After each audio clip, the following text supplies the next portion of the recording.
Hello and welcome. My name is ShakCentral, and this is the video companion for my Vortex for Everyone guide on the Path of Exile forums. I want to be clear up front that this video is not a replacement for the written forum guide itself, which goes into much greater detail, and you should definitely check that out. Links for all of this will be in the description below. This video is a summary of the written build guide. Use this as a quick reference, a way to see if the build is for you, or as a jumping off point before you head into the forum guide itself if you're a more visual learner. I'll be following the layout in the guide's table of contents, so you'll be able to follow along easily in the full guide without becoming confused.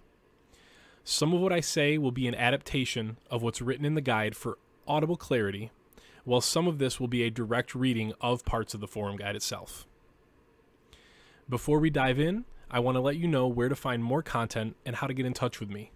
I have an active Discord server with over 1,000 members who love talking about Vortex and all things Path of Exile, and it's an especially great place to go if you have questions about the build.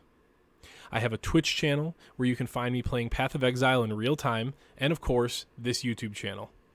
As of Ritual League in patch 3.13, I am beginning what I've dubbed the Uniquely Hardcore Challenge, kind of a variant on Matt Lighty's YouTube challenge, where I am starting from nothing and attempting to collect every unique in Path of Exile, but not just in SSF, solo self-found mode, but hardcore SSF as well.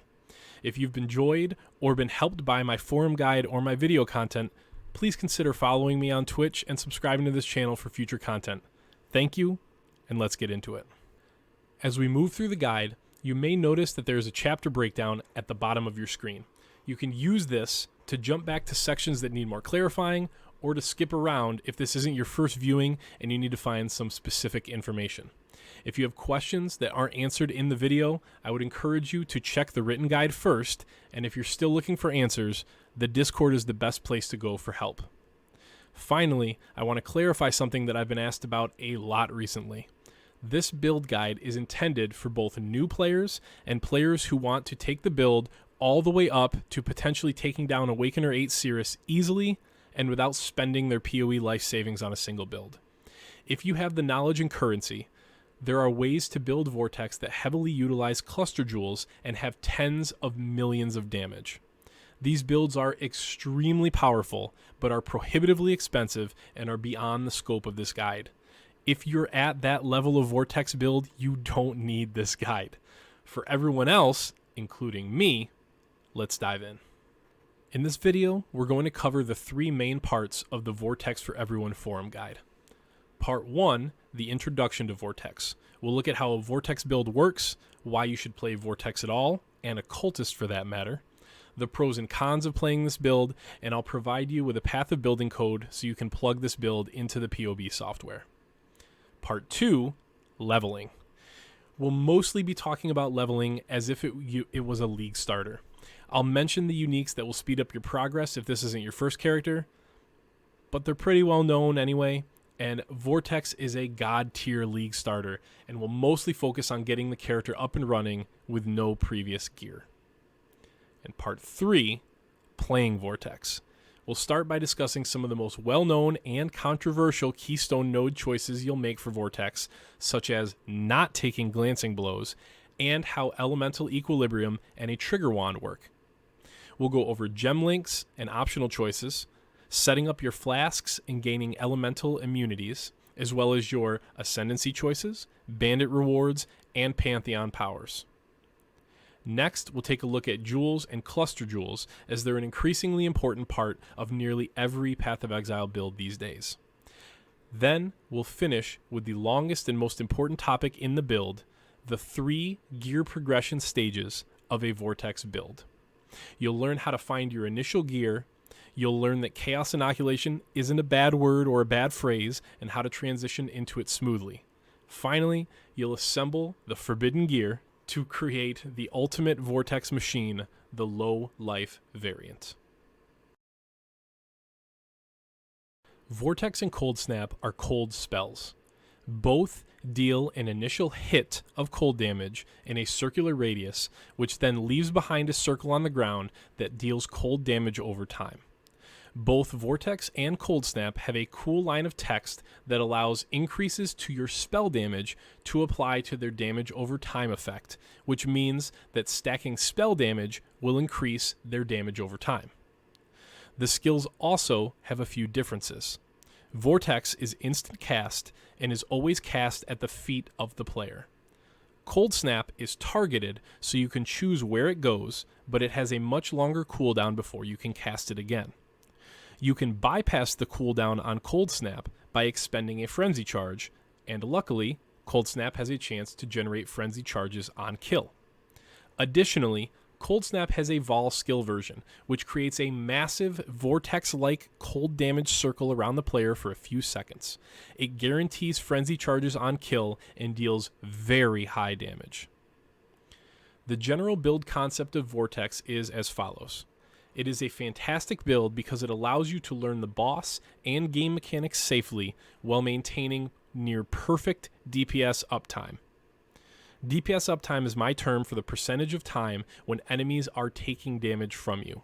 For example, if you were to play a double strike character that could do 2 million DPS to an enemy, you only have 2 million DPS until you have to move.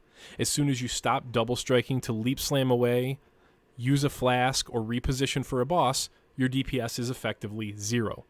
Vortex doesn't do that. Your ground circles are always dealing damage, and this allows you to move, flame dash, and learn fight mechanics safely without missing out on your damage. This makes Vortex an ideal build for new players and people who want to learn specific fight mechanics and hone their PoE technical skills. So why should you play Vortex, and why should you play Occultist? Vortex is very possibly the single best all-around skill in PoE. For gear requirements, we have let me check my notes. None. Obviously, if you want to transition eventually into the low-life variant, there are a few required uniques, but Vortex is the rare build that can wear 100% self-crafted rares and comfortably take down Cirrus on Awakener 8. I've demonstrated in the past that you can reach around 4,500 energy shield, capped resistances, and nearly 100,000 DPS on Vortex alone on just blue items. It is a great SSF build. It's one of the best non-zero HP delve builds and can go 4 digits deep into the mine with ease. It utilizes curses to keep enemies less deadly, and the tankiness of Vortex is on par with the best Juggernauts and Necromancers in Path of Exile. When it comes to Occultist versus Trickster, I'll tell you a secret that you cannot share with anyone else. It just doesn't matter that much. It's pretty simple. Trickster is more defensive, with better energy shield recovery, more cast speed, more evasion, and more on-kill effects, although this is changing somewhat in patch 3.13, as was just revealed today. Trickster is losing some of its defensive abilities on its Ascendancy, and I think that plays more into the reason why I choose Occultist generally. Occultist is more offensive and can more easily hit higher raw energy shield numbers. The pops from Profane Bloom, other Occultist Ascendancy points, and easier access to damage nodes lets the Occultist shine when it comes to damage. The key difference is that, in my opinion, the Occultist is better at fixing its defensive shortcomings than the Trickster is at fixing its offensive shortcomings. All in all, though, it's personal preference, and if the Trickster changes aren't that bad, I'm actually planning to start Ritual League with a Trickster Vortex build. So with the very basics out of the way, what are the pros and the cons of Vortex? The cons are pretty straightforward. There are a few map mods we cannot run. No regen maps are not doable unless you really want to see how good you are with a Cinder Swallow Flask. And elemental reflect maps are doable, but are very difficult and slow. I'll explain that more in the pros section. The biggest con to know is if you're a veteran player, Vortex is not a god tier clearing build. On the spectrum of speed clearing to boss killing, Vortex is very heavily on the boss killing side, mainly due to cooldowns. The pros of Vortex are many.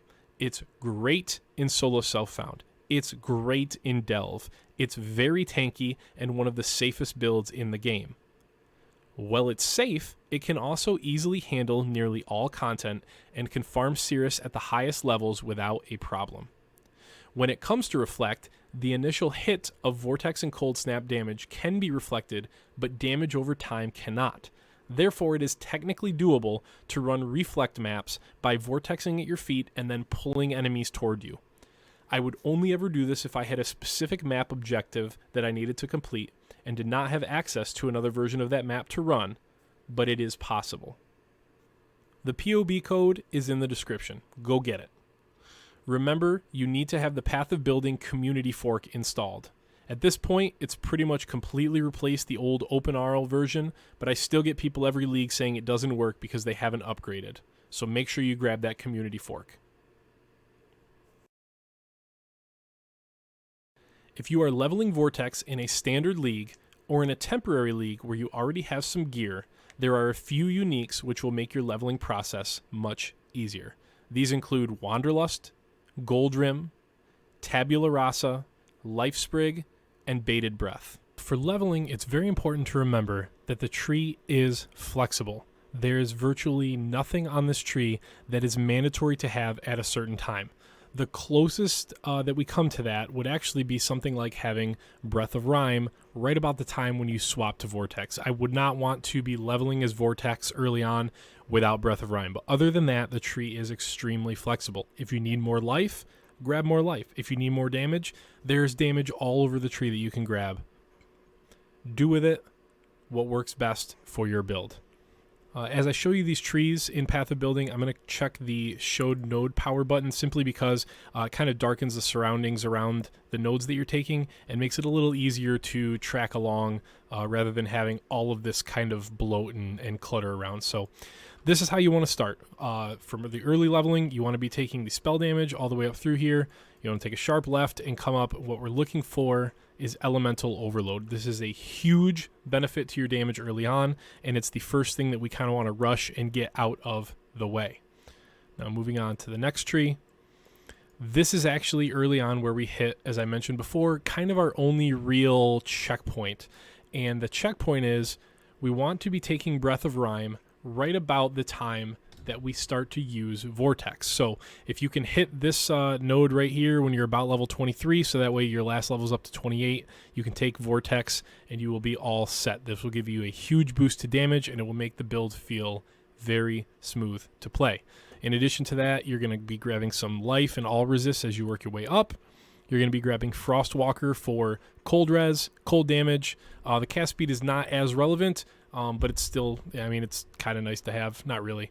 But the cold damage and cold res is big, and then you're going to start working your way to the right with the life and mana nodes here.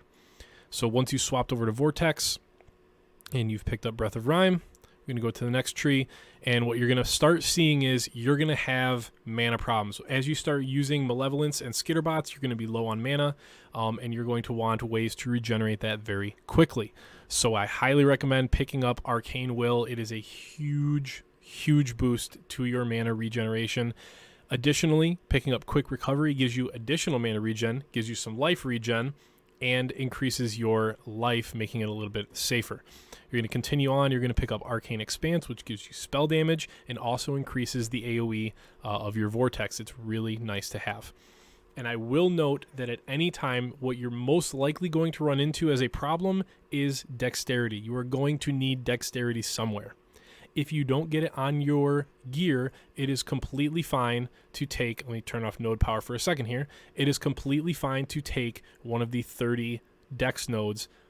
For some builds, you'll be taking that right up until the end game. I believe my level 96 Vortex character, I believe, has at least one 30 dex node allocated. It's a hard stat to get enough of, and there's no problem with taking a 30 node. So once we've gotten Arcane Expanse, we're going to move on. Basically, we're just going to run down this right side of the tree. There's so much stuff here that is good while leveling that is not necessarily the best thing for the end game, and we're going to pick it all up now. So we're going to go down here. We're going to get the life and energy shield wheel here for Written in Blood, and we're going to move up first and grab Fingers of Frost. So it's a huge boost to cold damage, and it has a lot to do with our ailments, which is going to make us feel a lot safer.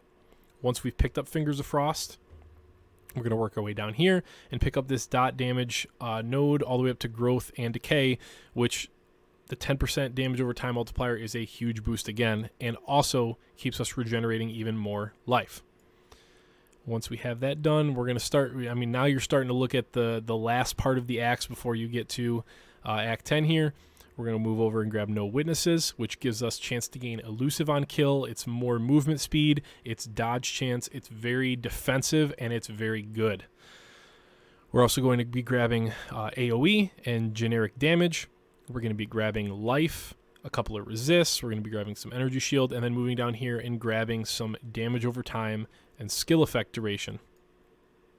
And then to round out the build, we have a couple notes here. You can kind of see it's all over the tree. But the first thing we're going to, well, it doesn't have to be the first thing. You're going to grab some maximum energy shield. We're going to be grabbing more life and energy shield here. Oops, I got the wrong tree here. And then we're going to be grabbing energy shield up here and some mana regen, some block chance, and blast radius. And this is kind of setting us up to transition to the Chaos Inoculation build. So when you're about done with the campaign, I put this up to level 90. That would equate to basically being around level 68 plus all of the passive skill points. This is about what your tree is going to look like if you want to screenshot this. It's also going to be in the path of building, but this is what you're looking at for the leveling skill tree for Vortex. For your leveling gem links, note that the path of building code includes all of the leveling links in the notes section. You can peruse this and find the links that you need at your own discretion. The leveling gem links are as follows. Your starting links will be Freezing Pulse plus Onslaught, and if you're a solo player, you'll need to mule Onslaught with a Scion first. In addition, use Stormblast Mine. After Mudflats and Hail Rake, you'll be using Frost Bomb and Onslaught, and stopping the use of Freezing Pulse. Your Stormblast Mine you can link with Swift Assembly, and you'll be using Frostblink and Arcane Surge, which you'll want to keep at level 1. You'll also be able to pick up and start leveling Orb of Storms. And if possible, if you have a blue-green set of links, you can also link Orb of Storms with Onslaught as well. After Lower Prison, you'll pick up Stormblast Mine, Swift Assembly, and Added Lightning as your Lower Prison reward, and keep the other links the same. After your Brutus kill, you'll swap out Frostblink and use Flame Dash starting at level 10. And after you get the Cavern of Wrath waypoint, you can begin leveling and using Creeping Frost if desired. As you move into Act 2, starting in level 16 zones, be sure to run your Vol side areas. Finding a Vol Cold Snap or a Vol Righteous Fire is a huge boost to your damage while leveling, particularly for bosses and other single target damage. After Chamber of Sins, grab Summon Skitterbots and begin to level Cold Snap in an offhand weapon. After killing the Weaver, you can grab Trap and Mine damage for your Stormblast Mine if desired, and replace Swift Assembly. You can then use Creeping Frost, Elemental Focus, and Controlled Destruction, along with Cold Snap, Elemental Focus, and Controlled Destruction. Your other 3 links should be Orb of Storms, Onslaught, and Increased Critical Strikes, which you can buy in the Act 1 town, along with your Skitterbots. After the Crematorium in Act 3, you can buy Malevolence, Discipline, and Frostbite, and start leveling Discipline and Frostbite in your offhands for the endgame. You'll want to do the Siosa quest in the library, and in order to swap to Vortex, you will need at least 3 Chance Orbs. From Siosa, you'll want to buy, if you can, the following gems: Vortex, 2 Hypothermias, 2 Efficacies, and Second Wind. Once you're level 31 and have at least a blue-blue-blue-green and a blue-blue-blue-blue linked piece of gear, you can go full on Cold Dot. The gem links will be as follows: Vortex, Efficacy, Elemental Focus, and Hypothermia. Cold Snap, Efficacy, Elemental Focus, and Hypothermia. If you want to use another link for damage, Creeping Frost, Efficacy, Elemental Focus, and Controlled Destruction. For auras, you'll be using Malevolence and Skitterbots. And to trigger Elemental Overload reliably, you'll be using Orb of Storms, Onslaught, and Increased Critical Strikes. You should be using a Flame Dash, Arcane Surge, and Second Wind in your movement skill slot. As you have open gem slots and offhand slots available to level gems, you'll want to be leveling the following: Frost Bomb, Frostbite, Discipline, Blasphemy, Temporal Chains, Zealotry, and Hatred. In Act 4, after the Calm and Duresso kills, you will get Bone Chill, Summon Lightning Golem, and cast when damage taken. Swap in Bone Chill for Ellie Focus in the Cold Snap links. And note that to combine Immortal Call with cast when damage taken, you can only purchase Immortal Call after completing the Act 6 quest for Lily and clearing the Twilight Strand. This will bring you through the campaign until you reach the endgame gem setup. When it comes to the full Vortex build, there are 3 important things we need to discuss right away. The first is Glancing Blows. Until patch 3.12, Glancing Blows provided a huge benefit to our build. It had a simple trade-off. It doubled your block chance, but you took 50% of the damage from blocked hits. When combined with shields that had the mod recover 3 to 5% of your energy shield when you block, it allowed for a very high level of tankiness for the investment of just a few skill tree points. As of patch 3.12, Glancing Blows has been adjusted so you now take 65% of the blocked damage. You'll be taking anywhere from 30 to 65% more damage than before on blocked hits, which means that Glancing Blows is no longer the best choice for our defensive investment. The next mechanic to understand is Elemental Equilibrium, and this is what I am asked about more than anything else in the entire guide. Elemental Equilibrium says, enemies you hit with elemental damage temporarily get plus 25% resistance to those elements and minus 50% resistance to other elements. The key word here is hit. Here's how this works for Vortex. Step 1, get a weapon with the mod, trigger a socketed spell whenever you use a skill. The process will be described shortly. Once you have this mod on your weapon, take EE on the tree. Step 2, roll 3 blue sockets on your weapon, they do not have to be linked, and place Stormbrand, Frostbomb, and then Orb of Storms into these sockets. Once you have Elemental Equilibrium and this mod, every time you do anything, either Stormbrand, Orb of Storms, or Frostbomb will be cast automatically. If Stormbrand or Orb of Storms is cast, they will hit enemies repeatedly with lightning damage, constantly ensuring that enemies have minus 50% to their cold resistance.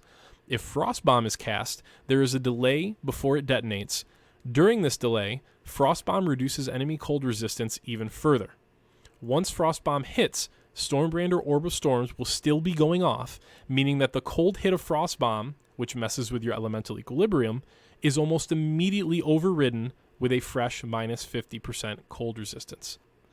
Now, how do we get that trigger wand craft? To unlock the trigger craft, you need to find it from unveiling weapons through betrayal missions. You need to run June missions, have the betrayal members drop veiled items, and unveil as many items as possible until you've unveiled the trigger a socketed spell when you use a skill craft 3 times.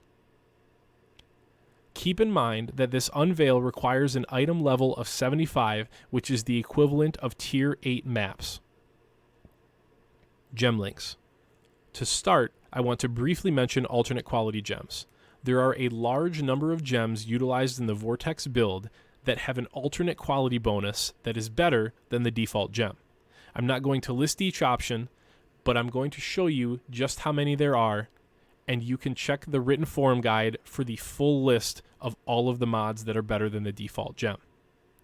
Vortex, Cold Snap, Hypothermia, Bone Chill, Orb of Storms, Frostbomb, Blasphemy, Malevolence, Cast when damage taken, Second Wind, Discipline, Hatred, Blood Magic, and Clarity. And again, check the written forum guide for which alternate quality versions you would want to look for. Here are the gem links for the Vortex build. Vortex is your 6-link, socketed in your body armor, and the Vortex supports are listed in order of importance in case you only have a 4 or 5 link. Vortex, Efficacy, Hypothermia, Elemental Focus, Controlled Destruction, and Swift Affliction. For your second damage-dealing skill, Cold Snap, the links are Vol Cold Snap, Bone Chill, Efficacy, and either Controlled Destruction or Hypothermia. If you are wearing a Rime Gaze helmet or a generic helmet, Hypothermia would be your chosen 4th link. If you have a helmet with the mod, Socketed Gems are supported by Hypothermia, then use Controlled Destruction as your 4th/5th link. In your trigger wand, you will socket, as discussed, Orb of Storms, then Frostbomb, then Stormbrand. For your movement skill, Flame Dash, linked with an Arcane Surge no higher than level 6. And to take note, there are 2 other links available in the gear slot that has your Flame Dash. Depending on whether you're playing Chaos Inoculation or Low Life, we'll do different things with them. For Chaos Inoculation, your glove links, or whatever you can get the right colors for, will be Blasphemy, Frostbite, Malevolence, and a level 3 Enlighten. As a side note, if you don't have a level 3 Enlighten and all of the minus mana reservation nodes, you will likely not have enough mana to reserve all of these things. If you run out of room, you can swap out Malevolence for Summon Skitterbox until you have the needed pieces. You'll lose about 6 to 9% DPS, but you'll gain 15% more unreserved mana. In your shield, socket Cast when damage taken at level 1, Immortal Call at level 3, and a fully leveled Increased Duration. And in the Chaos Inoculation links, your other 2 Flame Dash links are going to be Second Wind, which you will link with Flame Dash, and an unlinked Vol Discipline. For Low Life, the glove links are Blasphemy, Frostbite, Temporal Chains, and Vol Discipline. In your Flame Dash links, you will pair them with Cast when damage taken at level 1, and Immortal Call at level 3. So for that item, your link should be blue, and then a linked red, both separate. If your shield for Low Life is Prism Guardian, you will socket Zealotry, Malevolence, and Hatred. If your shield isn't Prism Guardian, you should socket Malevolence, Blood Magic, and the highest usable level of Clarity. This may take some testing to determine the optimal level for your Clarity gem. Flasks and Immunities.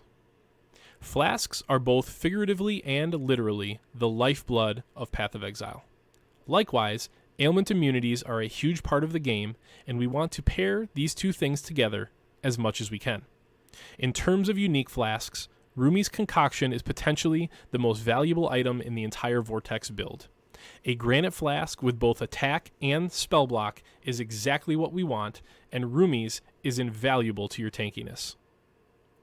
Cinder Swallow Urn is expensive, but its effectiveness is legendary. You are nearly immortal while this flask is active. The energy shield recovery is amazing, and if you can pick up a movement speed unveil on the flask, you'll never want to go back to a different flask.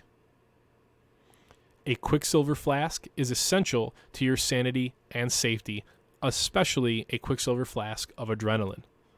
Moving at a high rate of speed helps you dodge attacks, move between packs quickly, and maintain flask charges. A Quartz flask makes Vortex fully functional. Gaining phasing and being able to Vortex in the actual center of a pack is a huge benefit to the build, and it would feel terrible to go without one. Don't do this to yourself. Quartz flasks are essential. Finally, a Basalt flask further amplifies the effect of the Rumi's armor.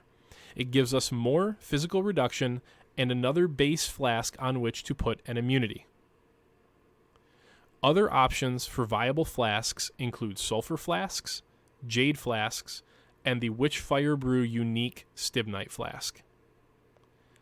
As for immunities, we have a few that we get naturally and a few we have to work for.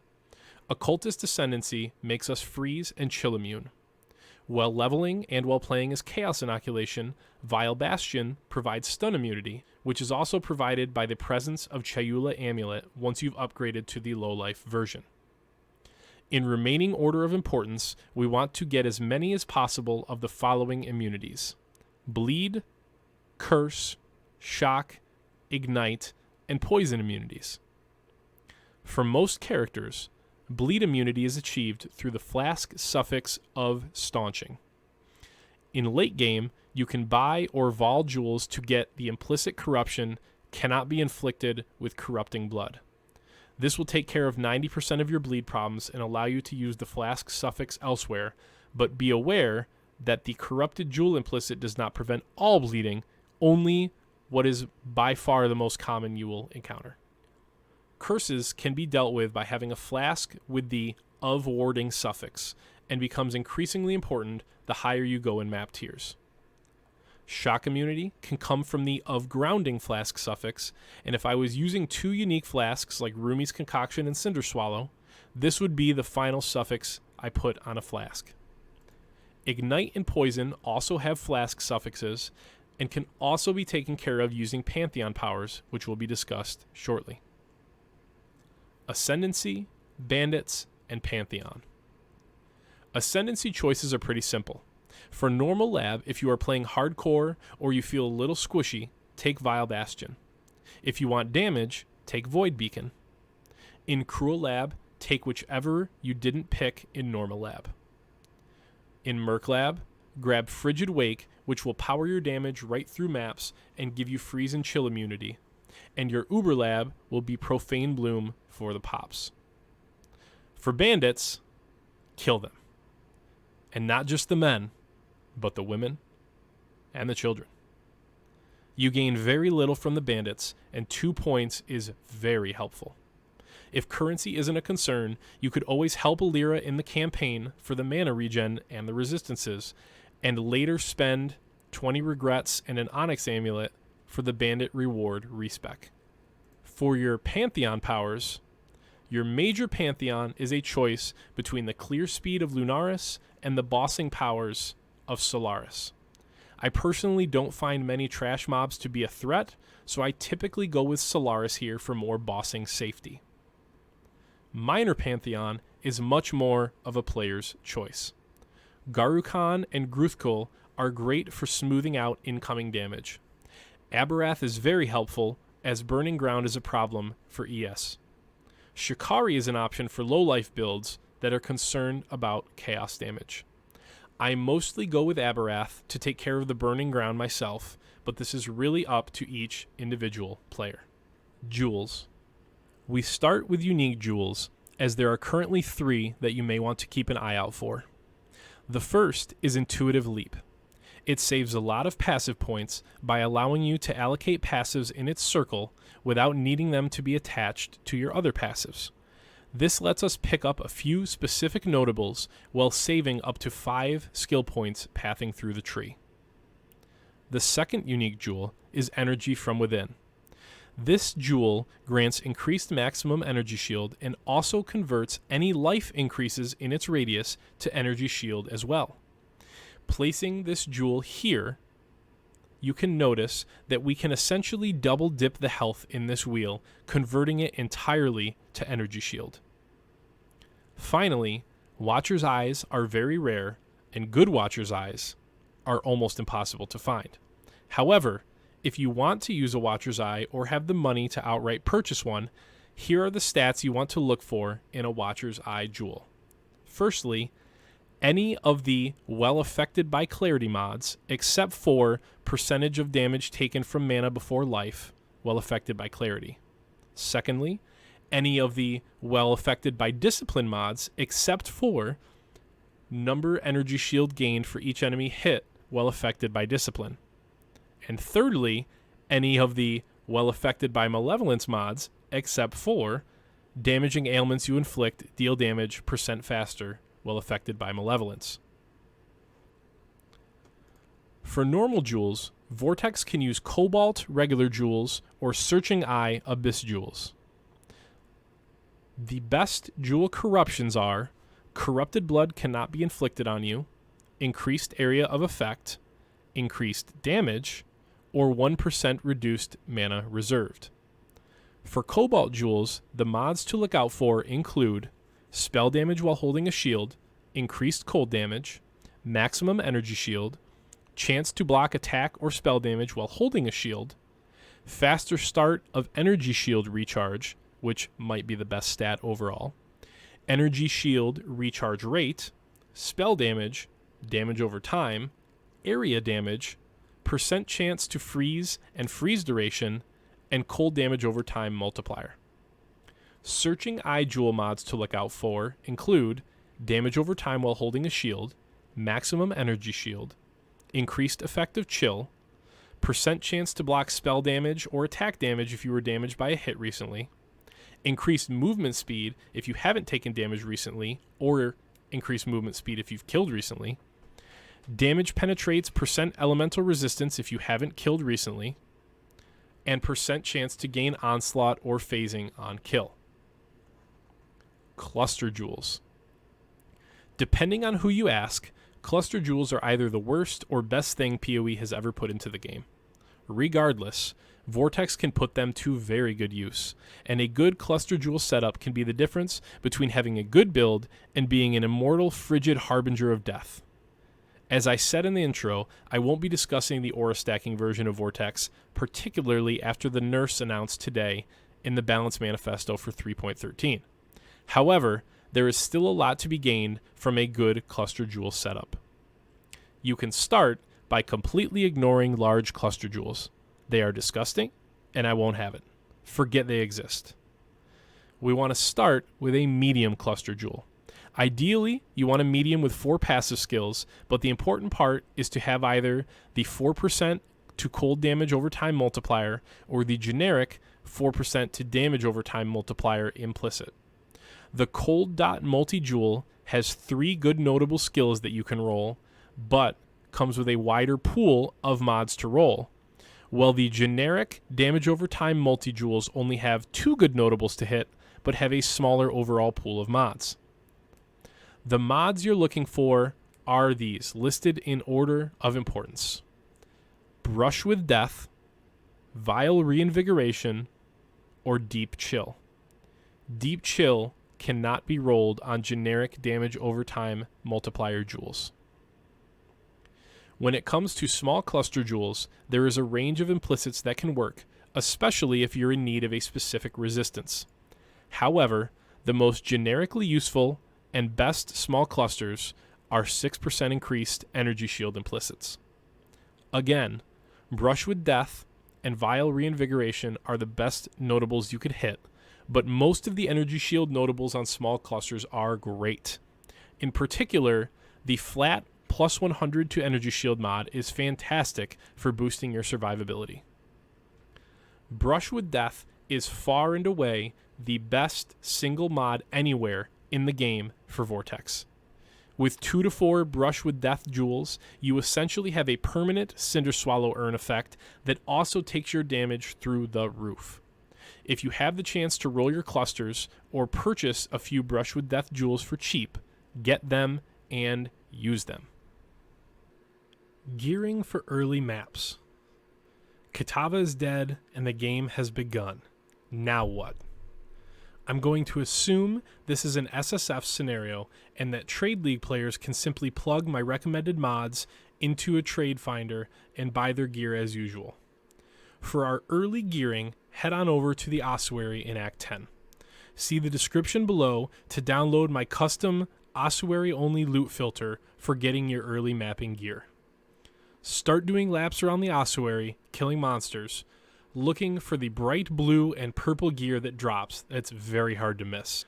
These items are the 2 or 3 highest available item bases for early endgame energy shield gear, resistance rings, dex and strength amulets, and wands.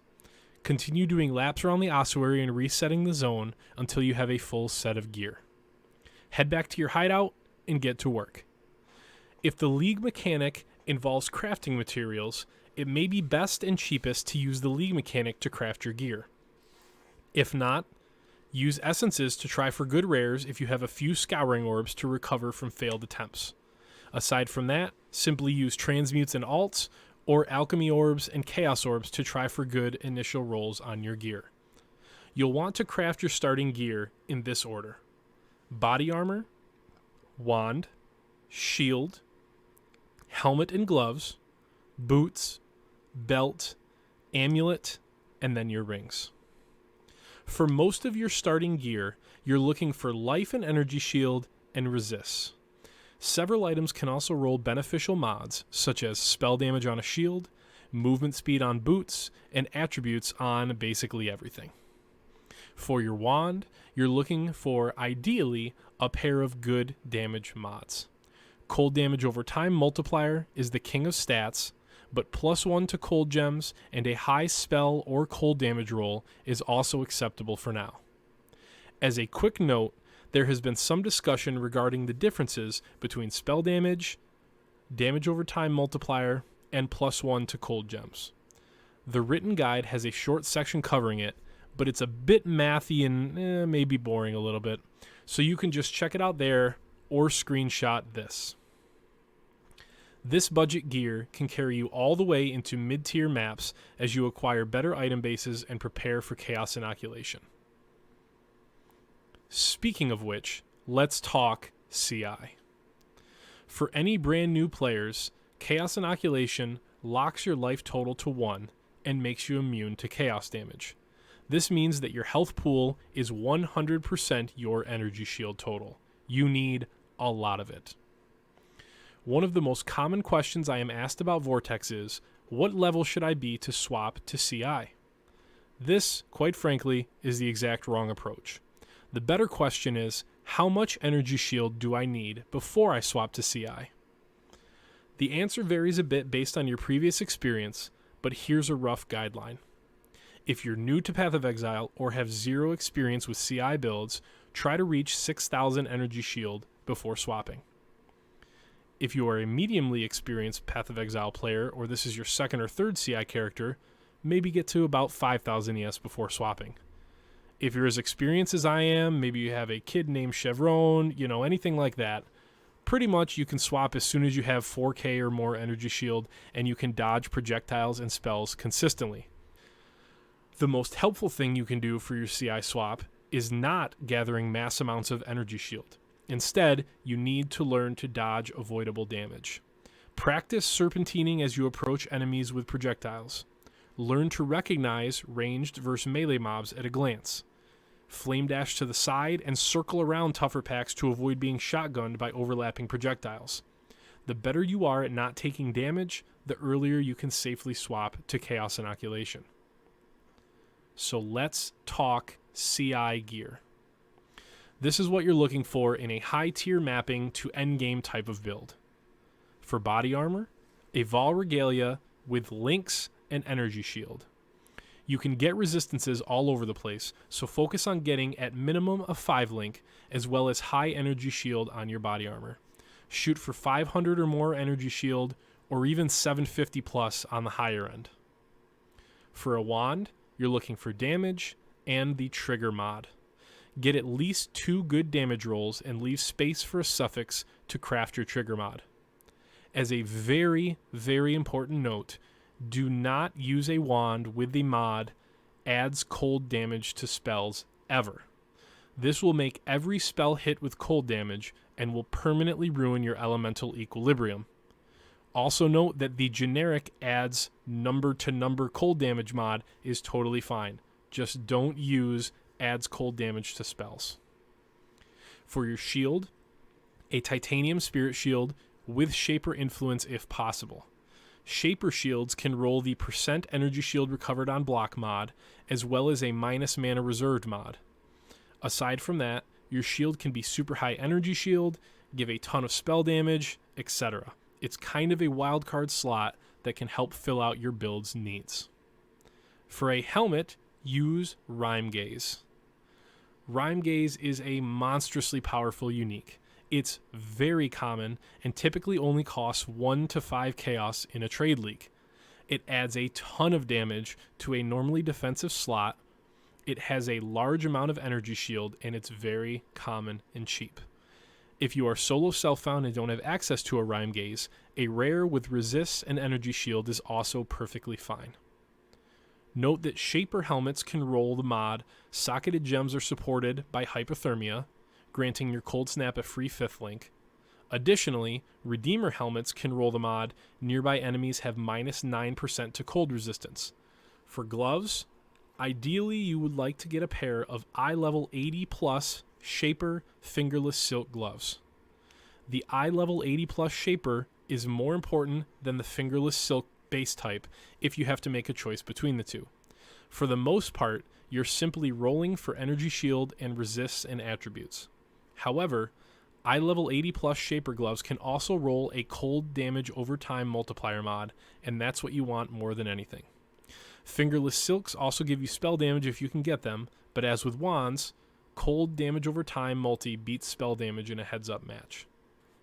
For boots, you're looking for a rare. Your first choice for boots should be a 30 to 35% movement speed pair with energy shield and resists. There are a number of quality of life and speed mods that can be rolled on boots, but none of them are required. Redeemer Influence has a chance to gain both Onslaught on kill and Elusive on critical strike. Hunter Influence boots have Tailwind if you've crit recently, and Delve Crafting can hit a few other nice but niche mods as well. If you can get any of these, great. If not, just get fast and get some defenses. For a belt, Bated Breath is similar to the Rhyme Gaze helmet. It's so good for such a cheap cost that I feel obligated to recommend it.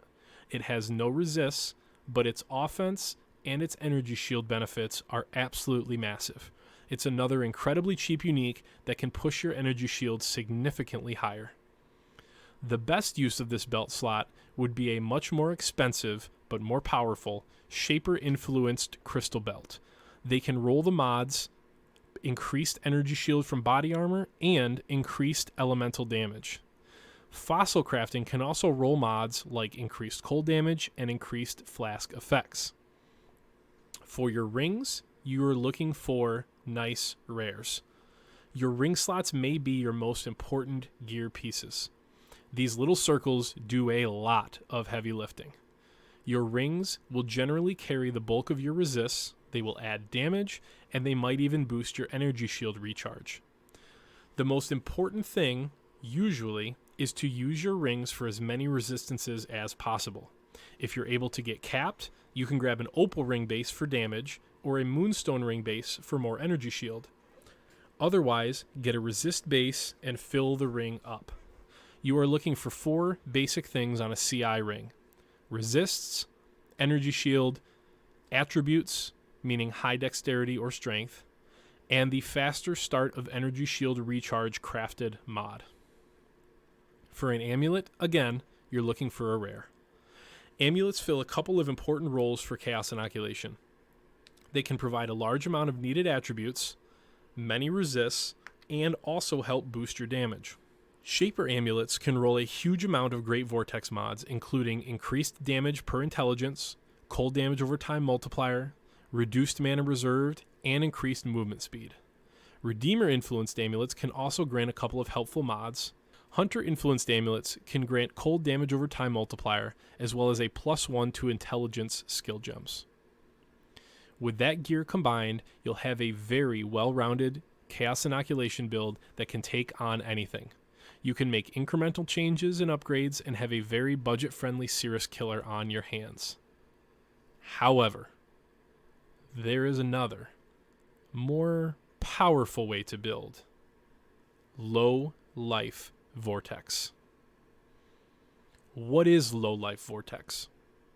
If you're new to Path of Exile or you're unfamiliar with low life builds, here's a quick summary. A character is on low life when their life falls below 35% of its maximum value. Typically, low life is achieved in this build by using blood magic or other means to reserve at least 65% of a character's life pool, granting permanent uptime on the low life effect. Low life builds must have a solution for chaos damage, as reserving most of your life and then being hit by chaos damage would kill you almost immediately. And in return, Low-life builds take the Pain Attunement Keystone, which grants 30% more spell damage when on low life.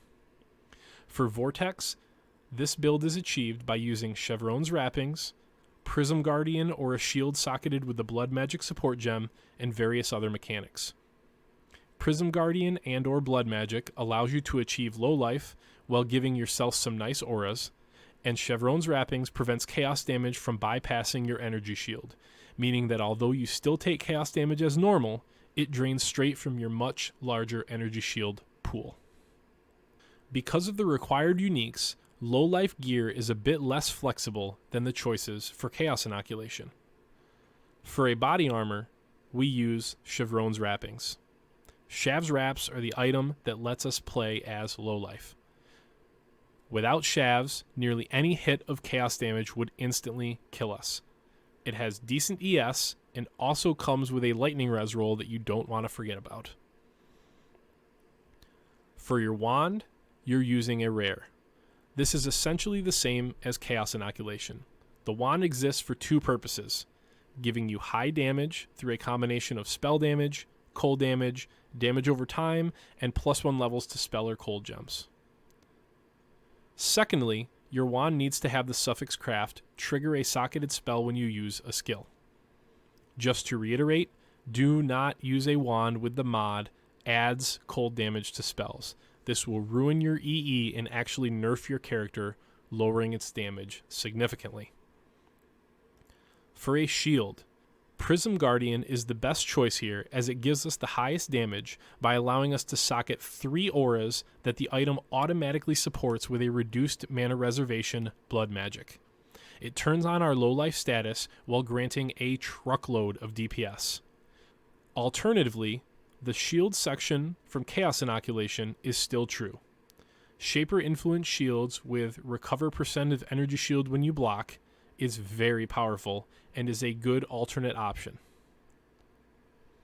You will only be able to fit a Blood Magic aura or 2, usually Clarity for the second aura, but your defenses will be significantly increased if you decide to use a rare shield. For your helmet, the first choice is again Rhyme Gaze. This gear slot is essentially the same as Chaos Inoculation. Rhyme Gaze simply blows every other gear choice out of the water. And again, if you're SSF or you otherwise don't have access to a Rhyme Gaze, maybe you need some extra resists, a rare with energy shield and resist is just fine. Like the Rhyme Gaze helmet, your glove and boot slots should be the same as in your CI building. Eye level 80 plus Shaper fingerless silk gloves are the target here, as this provides you with multiple mods that can increase your damage while you work on getting a pair of gloves with high ES and resists.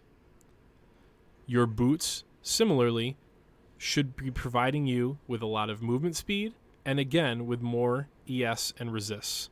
Neither of these slots are very complicated and can be ported directly from your Chaos Inoculation build. For your belt, we basically have the reverse recommendation of the CI build. While Bated Breath is excellent for its cost, you can get so much more out of a Shaper crystal belt. From the earlier section, they can roll the mods increased energy shield from body armor, as well as % increased elemental damage on a Shaper crystal belt. For your rings, your first choice should be a Mark of the Shaper ring with an Elder influenced rare. Mark of the Shaper is stupid. It has tons of damage, life that your amulet can convert to energy shield, which we will get to in a second, % energy shield on top of that, and a damage implicit to boot. On the pairing Elder ring, you just want what you'd be looking for on other rings, but with a greater emphasis on fixing resists and attributes as the Mark of the Shaper ties up your other slot. Alternatively, rare rings work fine, but if you can get Mark of the Shaper and an Elder rare, you will notice the impact right away. For your amulet, your choice is Presence of Chayula. This is a crazy strong unique. Bringing your Chaos Res to 0% is significantly stronger than it looks if you're newer to Path of Exile. Cannot Be Stunned is a game changer that allows you to respec from Vile Bastion to Malediction and gain an additional curse. As if that weren't enough, it gives us a large amount of energy shield by converting a % of our life to our ES total. A couple of things about maximizing your amulet slot. If you have the ability to, I highly recommend Tranquility as an anointment. It is very expensive, but it gives you a ton of damage and is a large part of why some players just fully run Crown of the Inward Eye instead. Additionally, using Tempering or Fertile Catalysts on Presence of Chayula can bring the life to energy shield conversion up from 20 to 24%, granting us even more energy shield. And that's really it for the Vortex build heading into patch 3.13 Ritual League. It is a phenomenal build that can take you all the way from minute 1 of a new league through your Cirrus Awakener 8 kills. Thank you so much for watching. I really appreciate your time, and hopefully I'll see you in game at the top of the ladder. Catch you in the next one.